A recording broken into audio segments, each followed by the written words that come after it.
What's that sound actually? 小心早冤啦！Always do this kind of sound. So now Rubbish. okay, so you all still remember, right? What are the ideal characteristics of an op-amp, right? Infinite loop gain, open loop gain, infinite input resistance, zero output resistance. So when you want to analyze an op-amp circuit, you always assume that the voltage across the input is zero. Okay? And then the inputs draw no current, means no current entering the op-amp, right? And then the output impedance is zero. Okay, so what are the, how many types are? I think we learned 3 types, right? If we exclude voltage follower. So I want to ask teacher, what are the 3 types of op-amp that we have learned, and excluding voltage follower, what are the 3 types?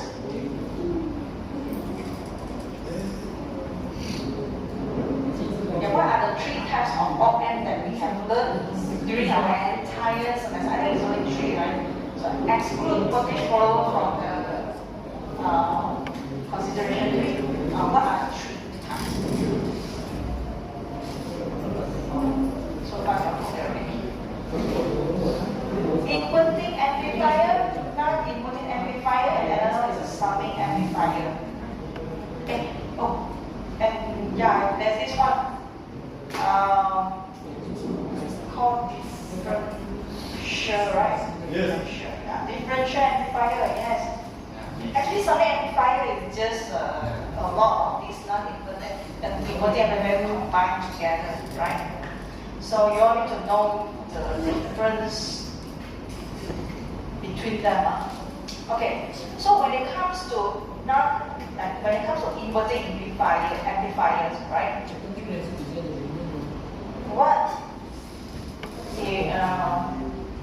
What will the output usually be, Jen, for inverting amplifiers? Sorry? You will get, if let's say positive input, you will get negative. If positive input, you will get negative output, right? If let's say it's a negative input, you will get positive input. Yeah, so that's why it's called inverting amplifier. Okay, so let me remind you again. So you do not have to memorize this formula and also the circuit, because this will be provided as that. But you need to know how to use it. All right. Okay, so what else? Non-inverting. I think this one also same thing. Non-inverting, this one will be provided. So you just need to know how to use it. Okay, voltage follower is not being provided, so you must at least roughly remember how to draw a voltage follower. Okay, voltage follower is also called unity gain amplifier. Okay, this is when you are asked to include ultra high impedance for the design, or you don't want to change the gain, you want to remain the same gain because this is a unity gain amplifier, right? Okay, so what else? Differential amplifier. Okay, this one is just mainly to amplify the difference between the 2 inputs. So I think I should discuss here. Do you all still remember how to calculate output signal and noise? Yes, so when it comes to CMRR, common mode ratio, so you know there's something to do with, based on the, you know you have to do something with logarithm, right? Decibels, when you come to decibel, you know there's something to do with the logarithm. But this formula is also the same. Will be provided to for you in the exam. You just need to know how to make of this to calculate the noise. Okay? Summing amplifier, this is one of the things that I want to remind you. The design for summing amplifier is not provided in the exam, but you all know that this is actually a combination of inverting amplifier, right? So when you connect to the input here, you must make sure this is not the inverting input, not positive. This is connecting to the inverting input, right? So you just have to refer back to your inverting amplifier there,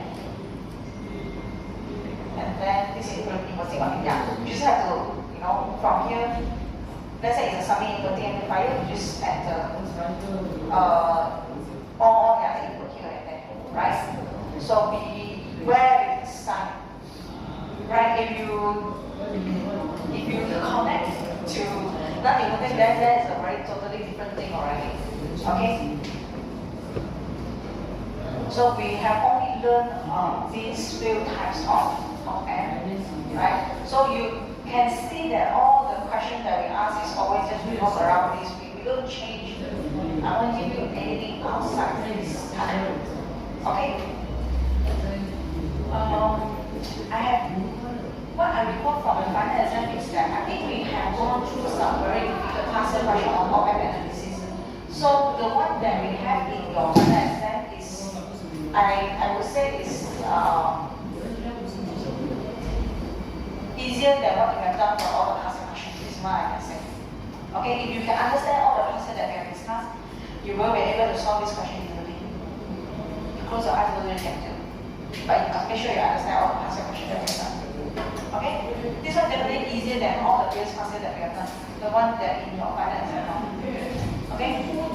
So design, okay, 3 bit, 4 bit, 5 bit, 6 bit, I think you all know what to do about it already. If you want to go through the very conventional way of solving simultaneous, it's up to you, but for me, I think it's easier for you to just memorize this method, right? How many levels? If you want to design a 4 bit, then you will know you have to do 4 minus 1 levels. And then you do the ratio. Like for example, in this case, this is a 3 bit. Yes. Right?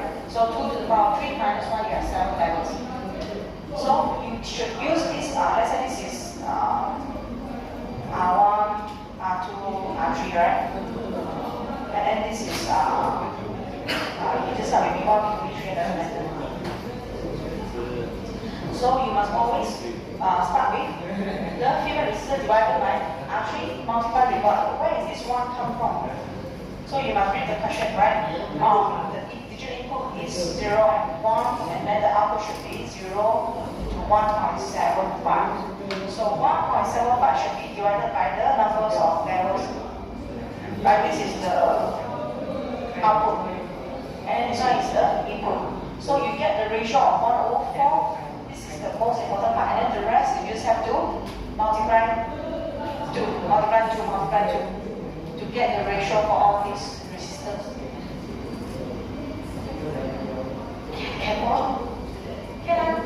I think we have in the recent test, I think you all know what to and all of you know how to answer that one, right? Or is it because open book, that's why you all just copy without understanding? Yes. Very good for you. If anything happens in the final, very good for you. Okay, so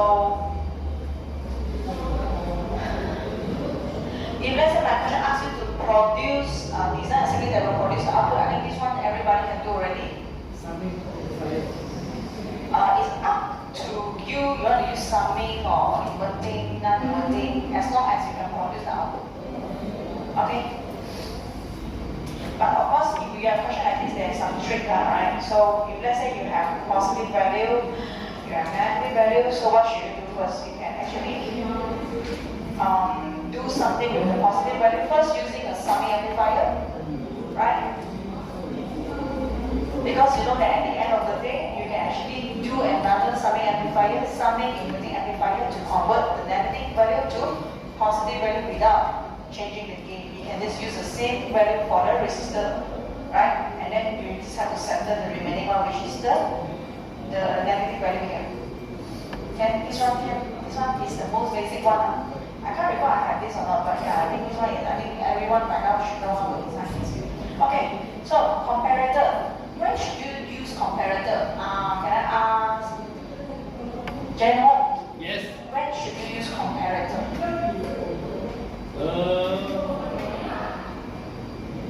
Give an example.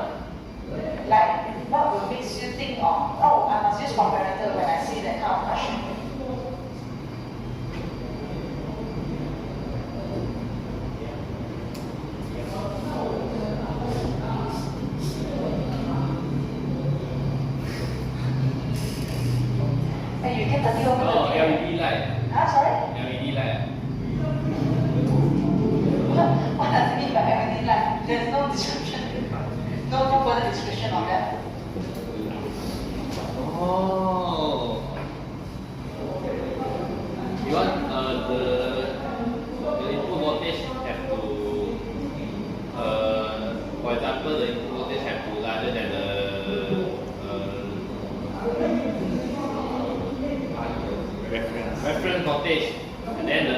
light will activate.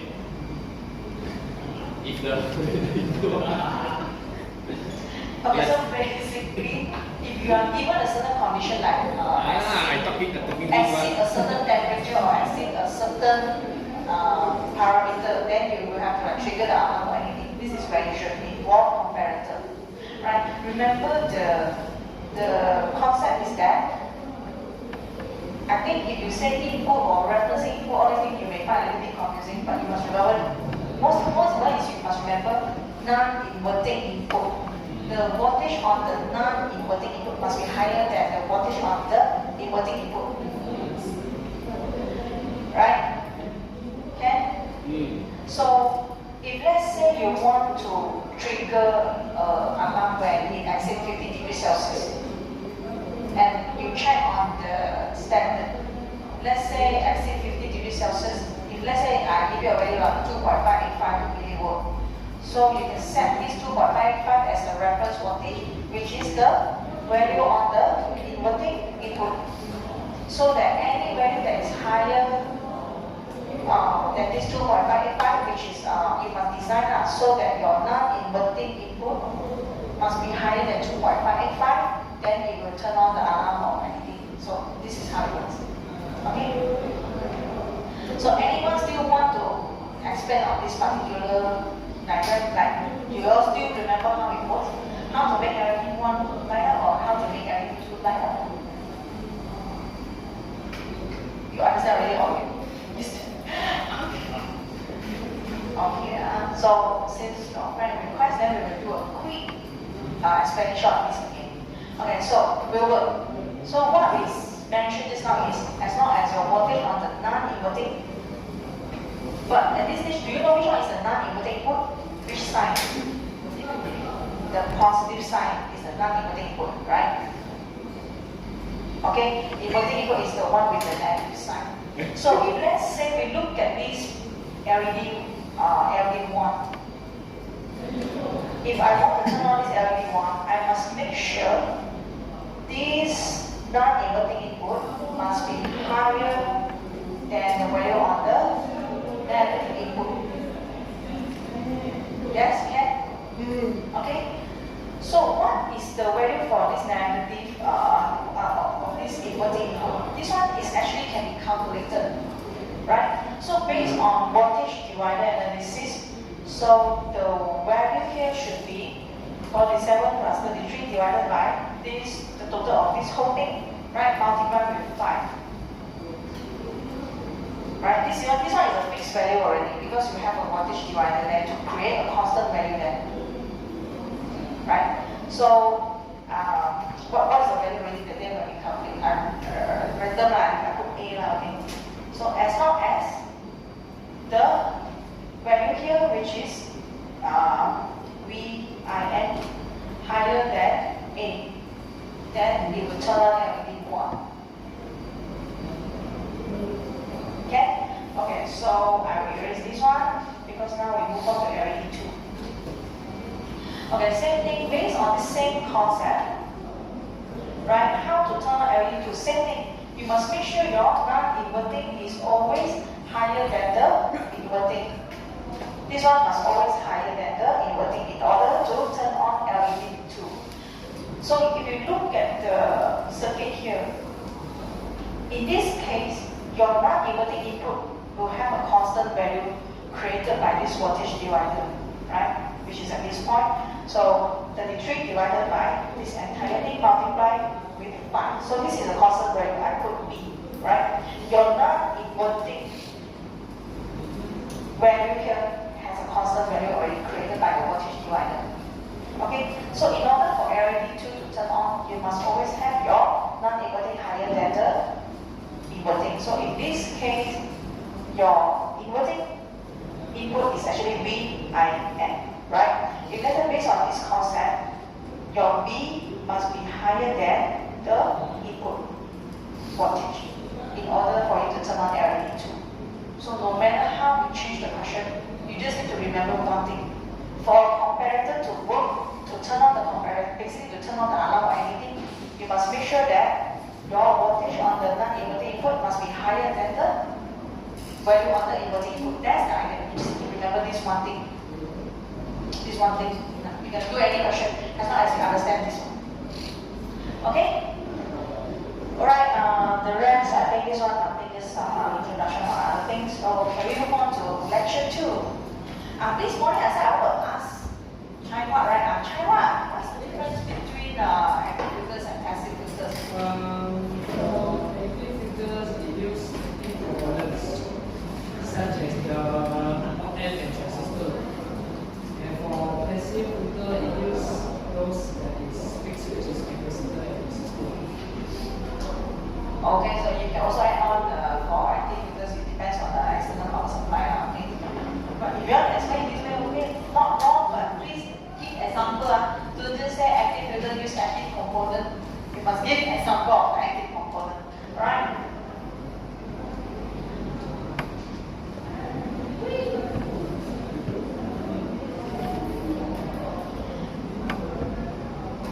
Okay, you can find it from the lectures, so I think you have all this explanation here and there already. Okay? So I want to ask, if let's say I did not tell you this is high pass RC or low pass RC, how do you identify that? I want to ask,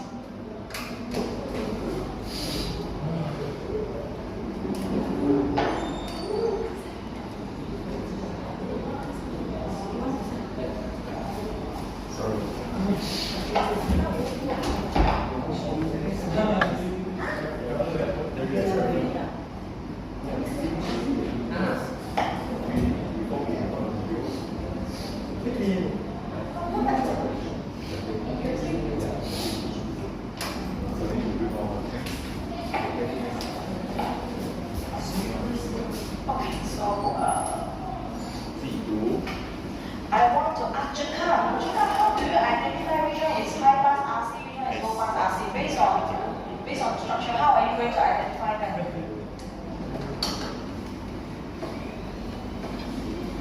Okay, the answer is already here. So Jacob, can you identify, how do you identify which one is low pass, which one is high pass?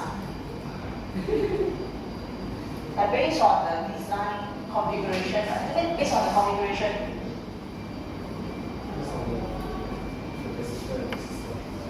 The position of the capacitor and resistor. Okay, I can answer for low pass RC.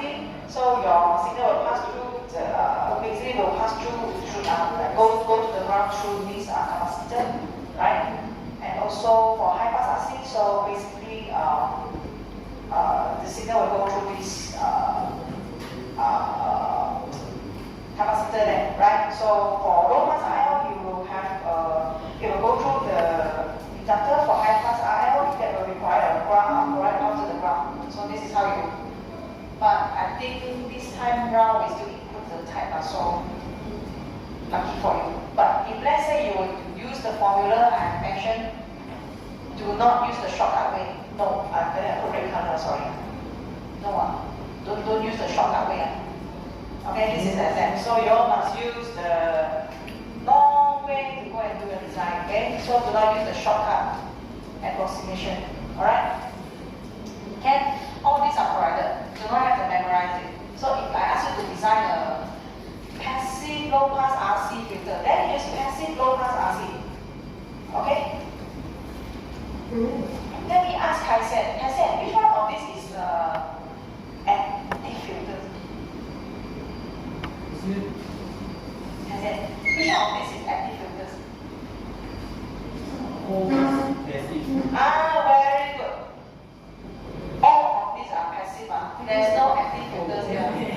This one is to trick you all, because sometimes students, after the end of semester, they still cannot differentiate which one is active, which one is passive.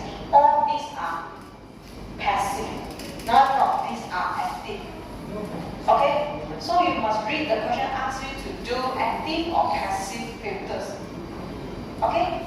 So when it comes to active filters, just now we have already mentioned, active filters mean you have active component, right? Such as op amp here. So these are active filters. Active low pass, active high pass. So now do you all see the difference between passive and active filters? Yes, Wilbur. You understand what we're doing now? I know, comparing passive and active filter, but Yeah, the difference between passive and active filters, you know what? So these are active filters. So what we discussed just now, none of these are active, all of these are passive. But even for passive, there are many different types. Passive, low pass RC, passive, high pass RC, passive, low pass RL, passive, high pass RL. Okay? Alright. What else? Okay, so when it comes to design of filters, if let's say the question never say attenuation of 3 dB, you just always assume it's attenuation 3 dB. This is by default already. Okay? And all this calculation, I think we don't need to go through again now, okay? Because we go through high detail last time already. So you must know how to do design.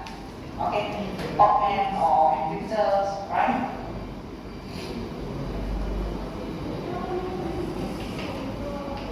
So this one, I think no. Another one. Bridge. Bridge is very important, okay, very important. This one is almost every semester will come out as a bonus one for you all. Okay, so how to do the calculation? Let me ask.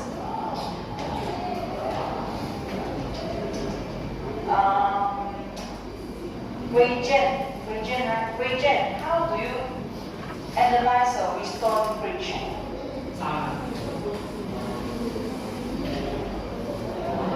Okay, first of all, how to find the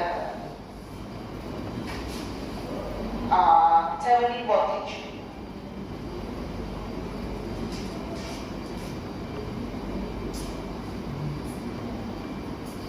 How to find the equivalent voltage for this bridge, this new bridge? Using the formula. Yeah, what formula? Is equal to I2R2. Huh? Which one? No, I think is there anything to do with here? No, I think it's not in. How to find the equivalent voltage or what we call Thevenin voltage from this bridge?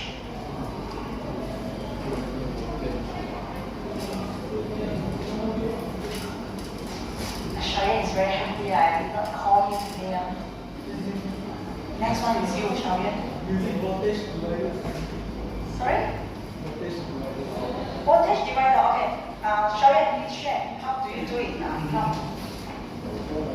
We want to find the equivalent voltage, then Yes. we find the VD and DC. VC and V. Minus VC and Yes, correct. Okay. So how to find VC here? So imagine you take out the galvanometer, right? So how do you find the voltage across here? So that will be the R3 over R1 plus R3 multiplied with the input voltage. If you want to find VD, so imagine you take out the galvanometer. So if you were to find the voltage across here, that will be R4 divided by R2 plus R4 multiplied with the input voltage. And then you find the difference between them.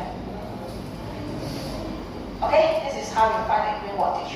So how about the Thevenin resistance?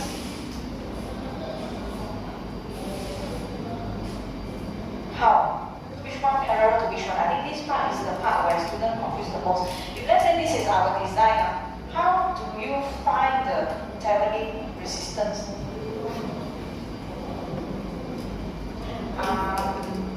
Weijen, since just now Shari have you answer already, so you have to answer this one. How do you find the Thevenin resistance?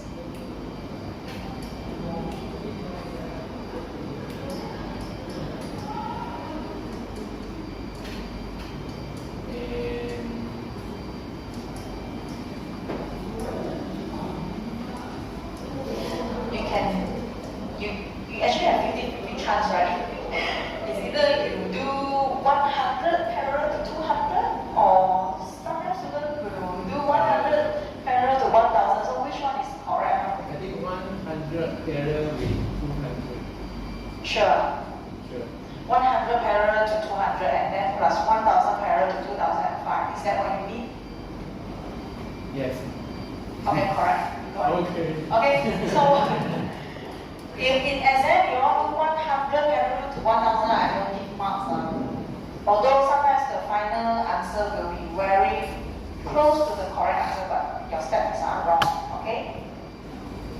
And don't forget the total resistance. Other than finding this Thevenin resistance, you still have to add the internal resistance, which is plus 100 before you find the current. Okay? So you have gone through a lot of parts here.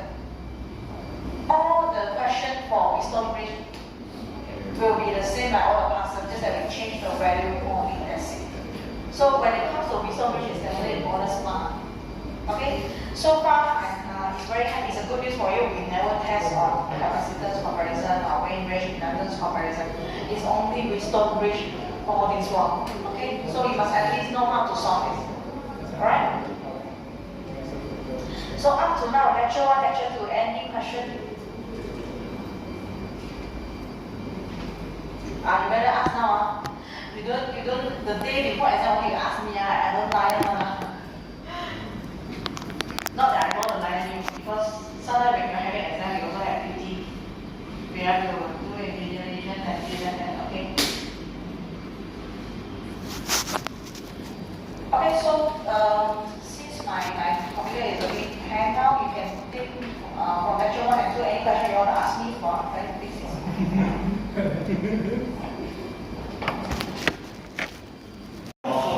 We go to lecture 3 first. Without looking at the slides, can Ingui give me the 3 measurement system application?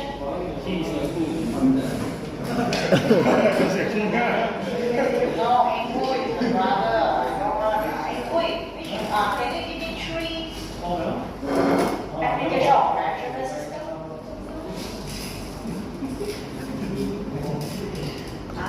Okay, regulating trade, or you have, if you want to explain your own words also can. The second will be monitoring function. Third one will be automatic feedback control system. Okay, not necessarily you must use exactly the same wording like me. You can also explain in your own way. Alright? So I want to ask, okay, I think you also what's the difference between accuracy and precision already. I want to ask, Kenneth, without looking at his notes, give me 5 elements of measurement system. I don't want you to describe, but at least you give me the 5 elements. I give you first example. First one, sensor. Second one, okay, see how many you can pick up. First one I give you already, sensor.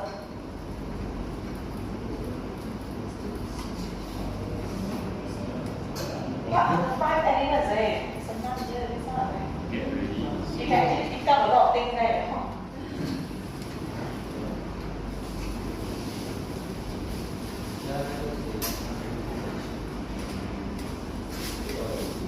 We have come so far to wake up, and then you don't know what the 5 elements of measurement system. I don't know if you are stressed or I'm more stressed now.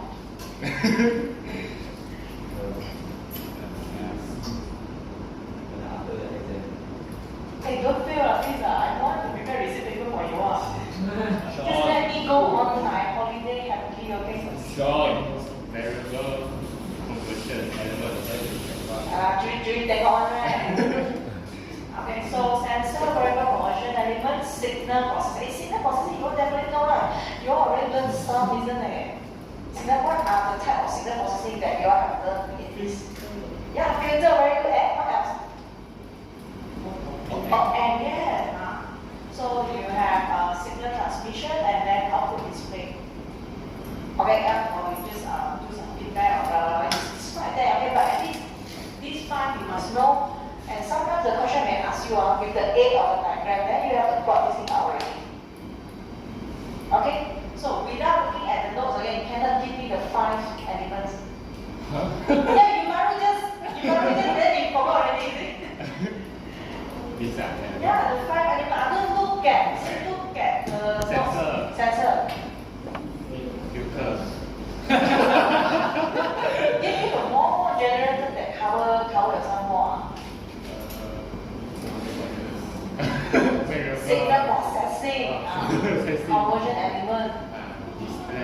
display? 我们必须要 Before you display, you should have to do something like transmission. Or you're only 20 years old, right? Must eat more jingle, you know. Then later you have you cannot remember a lot of things already. You're only 20, you know. You know, for real, you all should take a little like that. Thing like that in your memory, right? You all take that. ตัดแข็งยาว When we already know, at my age now, I think when I do eat the eye supplement on my eye will go like very dry already. When you eat, you really can feel the difference. No, not the sleepy thing. I'm just saying that you never eat it. Alright, so what else? Why you have dry eye issue? เรื่องไหน red eye issue. Oh, that one I'm not sure. I think I got a dry eye after I do my master. It's like the side effect. So sometimes you see like my eye like that, thing like that because it's so dry I cannot open my eye. Okay, so what else? Okay, all these you're happy for you lah. No such question on this part lah. Okay, so okay, lecture 4. Lecture 4. Lecture 4 definitely I tell you cannot run the main one. All those factors, maybe trial and criteria is a popular question that we put not because we, to be honest, but for this kind of question, yes, is easier and also save our time to come up with. Save our time to come up with question, but most importantly, this kind of question is to help the student as a bonus mark, right? I'm pretty sure you all know at least how to do calculation of mean, standard deviation, all those things, right? So before that, I want to ask, I think I asked Sean before, right? Sean, are you still here? Sean. Because he's very quiet today. Sean, I will ask you, if let's say my question asks you to use calculation, do some statistical analysis using bias basis. So you should use population standard deviation or sample standard deviation. population Bias on. Bias on. population Sure. Okay, correct. Okay, so when it comes to bias basis, very confident, not bad. Cannot trick you. So when it comes to bias basis, you must always use population standard deviation. So for your case, you don't have to memorize this formula like 1n minus 1. But you have to know when I ask you a bias basis, which one you should use. Bias basis, which one you should use. This one is the least thing you should know. So when it comes to statistical question, it's always ask you to use Chauvet criterion. Okay, so some of you already forgot how, so let's see how to do it. Okay, so calculation of blah blah blah. When you read this, okay, the question asks using bias basis. So I think mean, standard deviation, all these you all don't need me to explain in details already lah. But how do you use Chauvet criterion to remove the outliers? You must do a table, right? You must do a table. If let's say this is your rating, right? So you do a table here, do a calculation of deviation divided by standard deviation. Deviation, how to get the deviation? You must have the mean value first, isn't it? So your mean is 5.613. So 5.3 minus 5.613 divided by your standard deviation. Okay, so you will get a list of ratio here, which this one is already what has been done. This is the list for all the rating, the ratio for all the rating. Deviation divided by standard deviation. So how do we use the table to decide which one is the outliers? So you have 10 readings here. So you go to this table. If let's say for 10 readings, the ratio of maximum acceptable deviation to standard deviation, that will be 1.96. This is the maximum acceptable value for the ratio. If let's say you have 10 readings, the maximum acceptable value here is 1.96. Okay, so you look at the ratio table that you have calculate down a bit. Which one of these exceed 1.96? So you must explain. Reading number 5 is 2.046, which is larger than 1.96. So we will eliminate reading 5. Okay, then after you remove the reading 5, then only you, the question was to calculate the new mean and standard deviation. So you exclude the reading 5 from your, all the readings here, exclude this, cut this off, then only you will do the new mean and standard deviation. Okay? Sometimes the question may a bit ask you to do a conclusion or do a conclusion for your calculation. So you just explain after you remove the outliers, you can see that your standard deviation becomes smaller, but you can just explain that. This is a simple explanation. Okay, so let me ask you, just now we have 10 readings. The way you understand now this example, understand already how to remove the outliers. So if let's say I have 12 readings, I give you these tables. Interpolation. Use interpolation to find the maximum acceptable value, right? So basically 12 is somewhere between here. So you know that that value is also somewhere between here. Then you have to use interpolation to trace that value. Okay? Yes, can. So that's all for child awareness criteria. So many of you still need repeat because I think this one every semester will come on. Every semester will come on. Okay, so if no other special requests, then we move on. Alright, tolerance limit sometimes I guess I mean not as popular as child bracket, but sometimes yes, will come also. Okay. This one I cannot recall. I want to open the paper just now, but I put it in the zip file. My phone cannot open it. Sorry. I put it and leave the tray. Later you all go and try and sign my account there and then.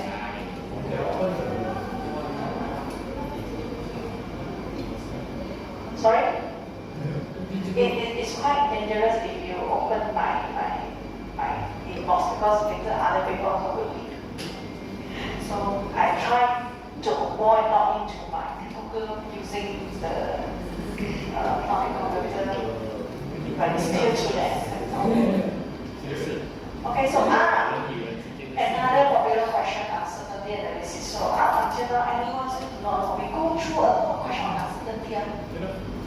Cannot. Yes. Cannot. Okay, so we cannot do a summary. When it comes to uncertainty analysis, what are the basic steps? First steps, partial derivative, yes, to be specific, find out the first order partial derivative.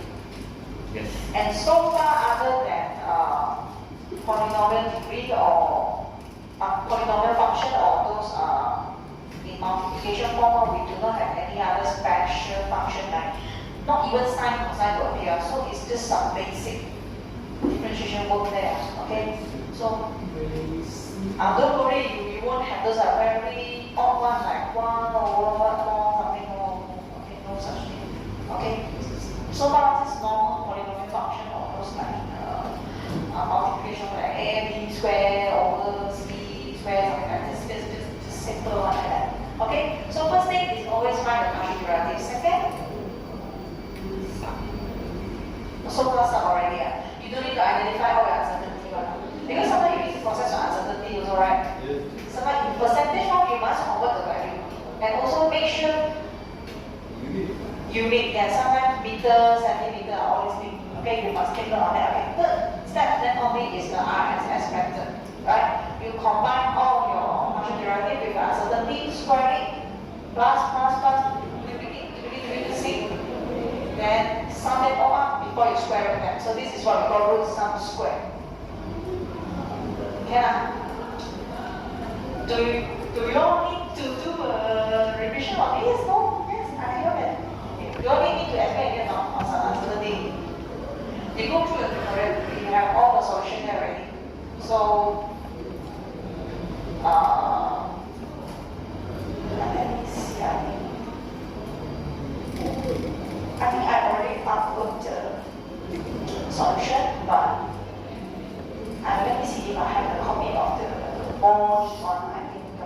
discuss together, but I think no. Oh, I think in my another tablet, so I will read out the one maybe this morning I'll answer them. Okay, so go through all your tutorial, and also we have gone through some past years. So if you do not understand, you want me to explain it, please let me know. Else I will just assume you all know right now. But I've gone through your exam paper last week, so I still have a bit of memory. I think the uncertainty analysis for your batch is very easy. And I may have accidentally discussed with the class before, so I read. Okay? I may have accidentally discussed with you already. So, you all understand now. So, lecture 5 and 6 are the last two topics that we have covered in these few weeks. So, before I go into this, I want to ask Xi Yuan, what's the difference between zero order system and first order system? One is instantaneous, Oh, okay, very good. Yeah, you can tell the difference very clearly. Okay, one is you have instantaneous change in the output. Okay, output change instantaneously when the input change. And then when you come to first order system, there will be some time delay. If let's say the question is like 5 marks, you try to elaborate a little bit more. Okay, you can say in terms of mathematical model, zero order do not have any derivative, but first order system you have first order derivative terms in a mathematical model. That's it. So elaborate more, you will see the marks is a little bit more. Okay. So you can look at this. Okay. So basically, anything change in the input, you will see a very straightforward change in the output. So this is usually how a zero order system behaves, right? You can see the instantaneous change. Okay. So when it comes to first order system, there will be some time delay. So that's why you will see us calculating like time delay or time constant, right? Time constant basically tells you the speed of the system response. So I would like to ask Wu, can you give me the definition for time constant and rise time? And what does time constant mean? What does rise time mean?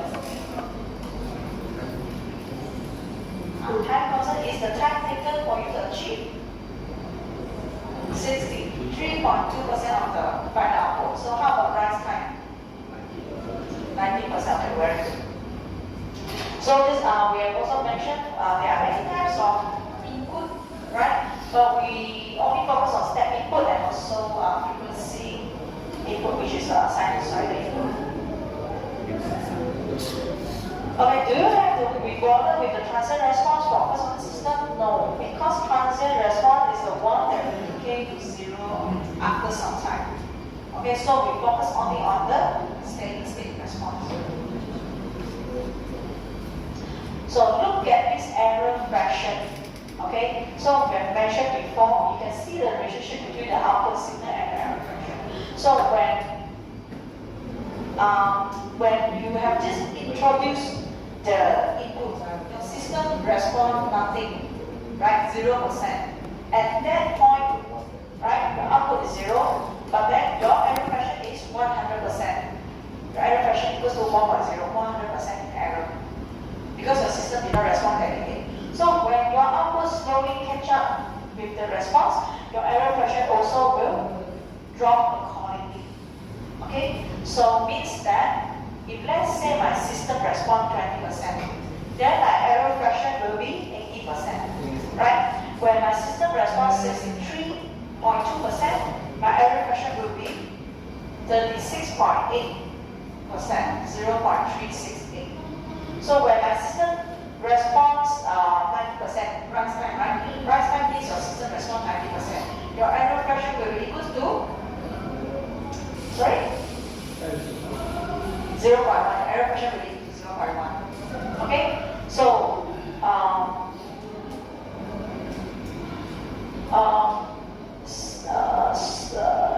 so when you want to calculate a rise time, it's either you memorize this rise time equals to 2.3 multiplied with time. Assuming so happily you were so panicked forget about rise time equals to 2.3 multiplied by tau. What can you do? Shari, tell me, what can you do? You let's say that you forgot already. You forgot to memorize this rise time equals to 2.3 multiplied by tau. What should you do? Derive from the log fraction. Derive from the error fraction. Yeah, how to derive from here?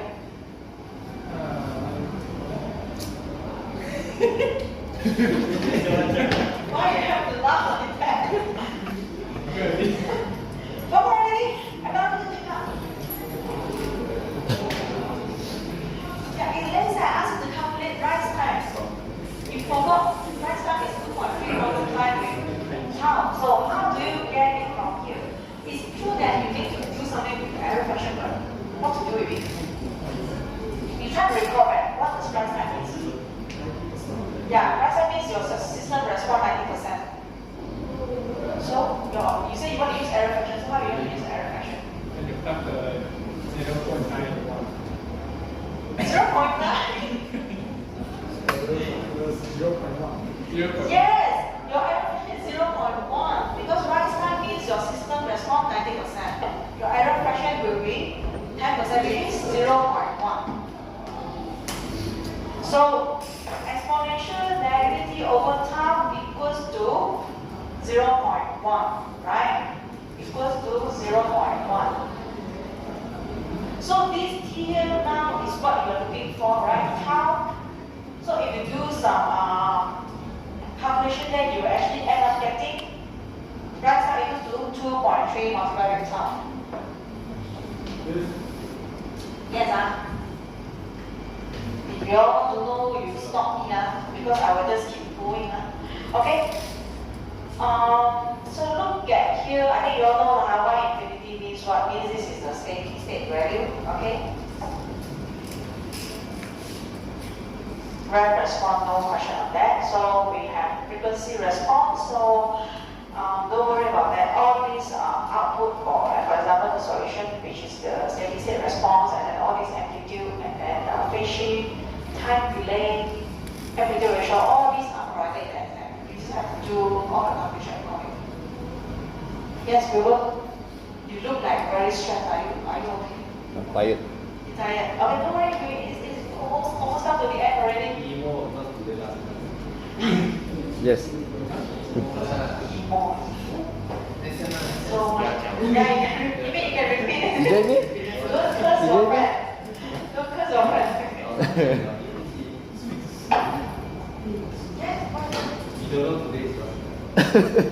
Because he means many times, we all mentioned, right? We already did the last time, right? We already missed that part already. Last week you weren't here. We said this is last class.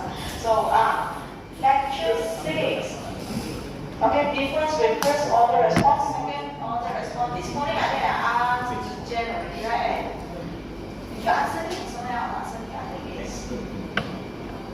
You can't answer me, is it? Second order response. Never mind. Some of you did not come this morning. Sorry, what this morning? Junmei, can you tell me the difference with first order system and second order system? You went so handsome today, I must at least call you, right? Why wear so formal today? You have to wear or what? Huh?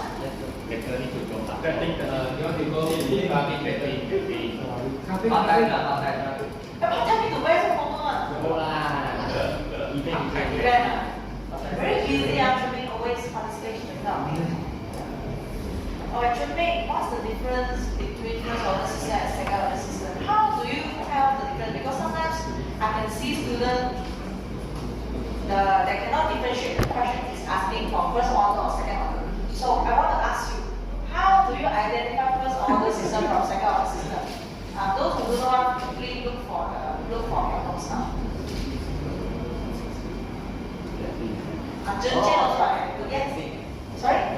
Yeah, you have damping and then all those like natural angular frequency, and then you, of course, the response is second order response, you can oscillate, right? If you want to describe mathematically second order system, you have second order derivative, right? Okay, so this is what you can explain now. Let's say, and also how you identify clarify the question is actually asking for first order or second order. Okay? This question I think I asked in the morning, Sentai already answered, so I want to ask, who is missing? Jen Hong, you haven't answered me right just now. Yeah. I think the question is Sean, you are never tell me and can you describe the three different damping conditions based on the output signal for this second order system? So you have under damp, you have critically damped, you have over damped. So how to explain these three types of damping conditions if let's say I give this output signal already? How to tell? What's the difference based on the output signal?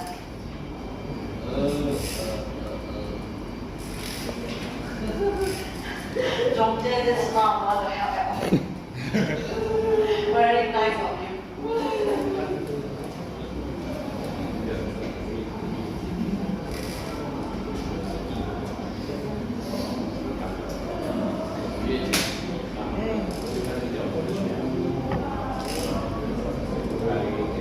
Let me ask Zhen Jian. Zhen Jian, I think I haven't called you for the entire day.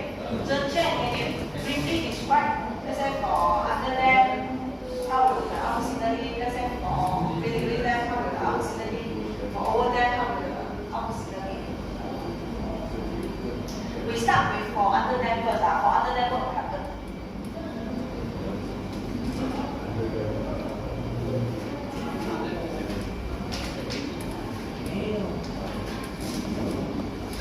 Where are we at? Confidence score, you find out.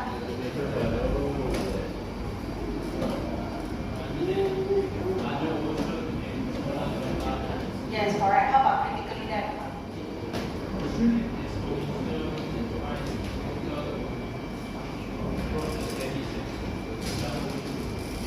Or how about over there?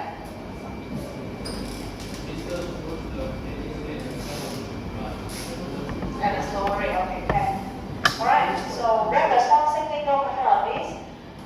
Frequency response, I think, is pretty much the same, like, of course there will be a little bit different on formula, but since I'm not asking you to memorize the formula, I think you all should be fine, right? Okay?